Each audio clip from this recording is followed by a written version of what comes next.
One of a retired army commander don't come aside for this live stream where I go show you. Come dey tell Simon Ekpa making drop Biafra agitation. Say he don't draft the new constitution that's going to favor all part of Nigeria. My people, remember say it's still there for Pump Info News. As it dey hot oh, na so they bring and they come give on. I beg, I want you to share this video and drop your own opinion inside the comment section so that other people as well, because when you comment and share, people go dey see the video. Okay, my people, let us watch this video before we come back and continue. Ronnie, now I want to ask a question, Simon. I'm a Yoruba man, and we all know what is happening in the country. And I believe in one Nigeria because I've served in the military, the armed forces for the country. I have a lot of friends from the east, from the north, from all over the country. So I want a better Nigeria. Now, what I want to ask you is this, Simon. If today we have a better system of government, are you hearing me? A better system of government that is taking care of both the welfare of the people and the security of the people across the country. Are you going to change your mind about Biafra? Because the problem in the country, let me just finish, because the problem in the country today is just bad governance. If we have a better system of governance that make institutions to work at local government level, where the basics amenities, basic services are provided to the people, education, healthcare, affordable foodstuff, good living condition, where all those basics are provided, and at the center, people are well represented across the country, so that nobody will talk of marginalization. Are you going to change your mind about Biafra? No. Why? Right, because Biafra is looking for a better government. Yeah, let me explain to you. Because, okay. this thing you are saying is not possible under Nigeria structure. Even if you bring, are you a Christian or Muslim? I'm a Christian. Even if you bring Jesus Christ to come and govern Nigeria, he can never change anything. Because even as Jesus Christ was born, he was crucified and killed by people. Now, Nigeria was not structured to provide these things and this leadership we are talking about. And that is the problem of many of you, because if you understand the problem of Nigeria, you will be in the forefront like Sunday Igboho fighting for the liberation of Yoruba people. But because you do not understand that, that's why you are here to tell me if this work, if this happened, if this, where are you going to start? Okay, let me just answer you. Because me, I have gone too far.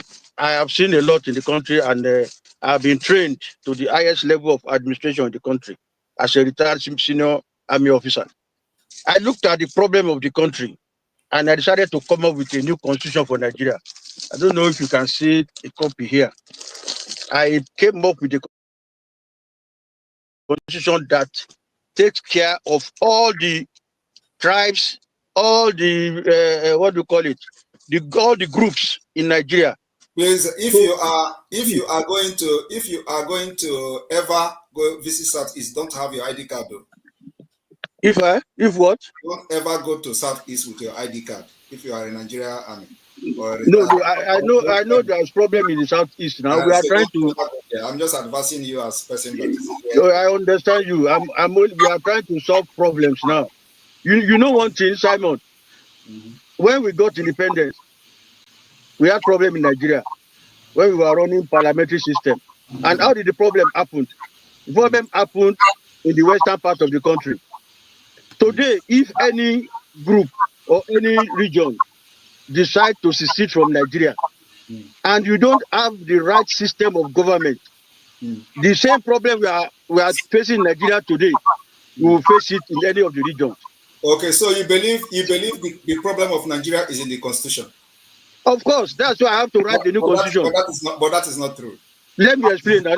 No, Adeni, we have less than 10 minutes, and there are 3 more people left. So let me address him, because his argument is based on the constitution, that he claimed that once he presents this constitution, Nigeria will work. Now let me address him. The problem of Nigeria is not constitution. And when I listen to people talking about 1999 constitution as a problem, I just laugh at them. the 1999 Constitution has a provision where they recognize a lot of rights. So have they respected that? There are provisions for Nigerians that are protected under this Constitution of 1999. Have they respected that? That's what I'm saying. Now there are a lot of loopholes. That's exactly what I'm saying. Why are you bringing another constitution where they have not respected the one they have? That's what I'm saying. If the one that bringing this is respected and it is practiced, it will cater for all the regions. That's what I'm telling you. Let them respect the one they have first, which they have not respected. So what do you think? That one cannot work. I'm not in support of 1999 Constitution. It has a lot of. But it is working to some extent. It is working on this exclusive. No, working for to the airlines. The airlines exploiting. They're exploiting the loopholes to do things for their benefit. That's what I'm saying. That if if you and I, if you and I together now fight the loopholes, are able to block those loopholes and come with the right condition for the country will move on. Because if you go Biafra now and I go Odudua, and at the end of the day we don't have the right constitution for our various groups, we will still be fighting each other. No, you understand me? That is the point, because the Nigeria problem is not in the constitution. It is an ideological. Listen, let me tell you now. It's a historical, ideological, and a religious problem. So, and this cannot be solved under the current mentality that Nigeria has for many decades. It's a historic problem. So, as you are now as a military personnel, you know how you serve Nigeria. And then you compare it to the people in your status that are from the northern Nigeria. Which rank did you attain before you retired? I think it was a colonel, but if you want me let's say it was a colonel. Now I will ask him. Did he think that if he is from the northern Nigeria and have probably the kind of education he has acquired under Nigeria military, he will retire as a colonel? It's a question. Yeah. You see, if there are a lot of things happening. Just yes, it is possible, or no, it is not possible. As you are now a Yoruba man, you serve in the army and retire as a colonel. And before retirement, you have acquired a lot of education, including training. So I'm asking you now, you are from northern Nigeria. Would you retire with your experience and education? Would you retire as a colonel? Of course, there are a lot of people of my status. You are not that are even left as lieutenant colonel, that are even left as majors. You see, let us not bring sentiment to this thing. No, that is the problem. Yes, you know, there are some people from my side too that left as major general, my colleagues too. You have not answered my question. My question is, I've answered you. I said the standard after you have reached the rank of colonel, it is politics now this time around and luck. But that is not that. Yes. And do you know that it is the something in the educational system that is what we call the quota system in Nigeria? So how do you address that? And how do you think that the northern Nigeria are going to agree to the quota system? Now, the president is from your own tribe, and they are trying to bring a tax bill. Do you know the people that are rejecting the tax bill? There is no single governor from the southern Nigeria. Only the northern Nigeria governors have rejected the bill, and they have dropped it. So how do you fix a system like that? You see, it is no point wasting your time, your resources, your energy, and your life trying to save a failing marriage. And this marriage is not even a willing marriage. It was a marriage that was forced by the barrels of the gun. So now we are saying we are not ready to try again. And we are ready to bring everything down. As you are looking at me, I am ready to burn down Nigeria for the interest and the life of my people. And if I have the opportunity today, I will order the burning down from Aso Rock, because that's where the killings of my people are being planned. I will bring it down. And the luck they have is that I don't have a nuclear weapon or a ballistic missile yet. But if I have it, I will start from Aso Rock, because that is where the terrorism against my people are being planned. Once Aso Rock is down, everybody will rest. I will begin to discuss the peace. All right, Denny, we'll get another chance to have this conversation. So please let me go to other people because he has to go. I want them to be able to say something. Chief Chukwemeka, you are next.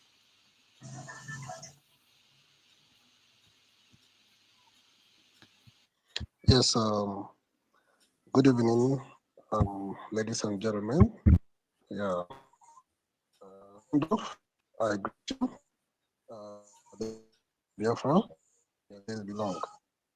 Yeah, I came off because I've been listening to some commentary by people, and then I know that today the zoo of Nigeria is over 60 years, and they've been trying for more than 60 years. They never got better. Instead, they get worse and worse, and now they are worse than worst. Now, before we used to hear that a fool at 40 is a fool forever. And most of the people in that country, you know, they have been, fools at more than 40 years. Now, I'll tell you, some politicians, they come to complain about the activities of the Biafra government. They complain about the sit at home.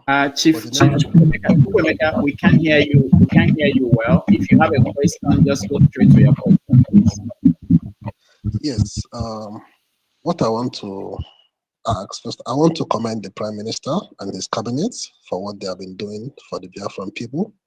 Yes, and I want to tell him to keep it up, that Biafrans are solidly in support of the Prime Minister and the cabinet and the entire Biafra government. And I want to tell him that the sit at home is not as worst as the economic terrorism that the government of Nigeria is meted on the people, where they cannot, afford to even have ordinary a square meal. It's not difficult. People that own cars in that country, we can no longer drive our cars because you can't afford fuel. You now walk a long distance to go to wherever you want to go. I now bought a bike to be able to navigate my way because terrorism economically is no longer bearable. So the All right. solution is liberation, and we support. Chukwemeka, we have to leave it at that. Thank you. Thank you so much. All right, let's go to one for Biafra. One for Biafra, go ahead. All right.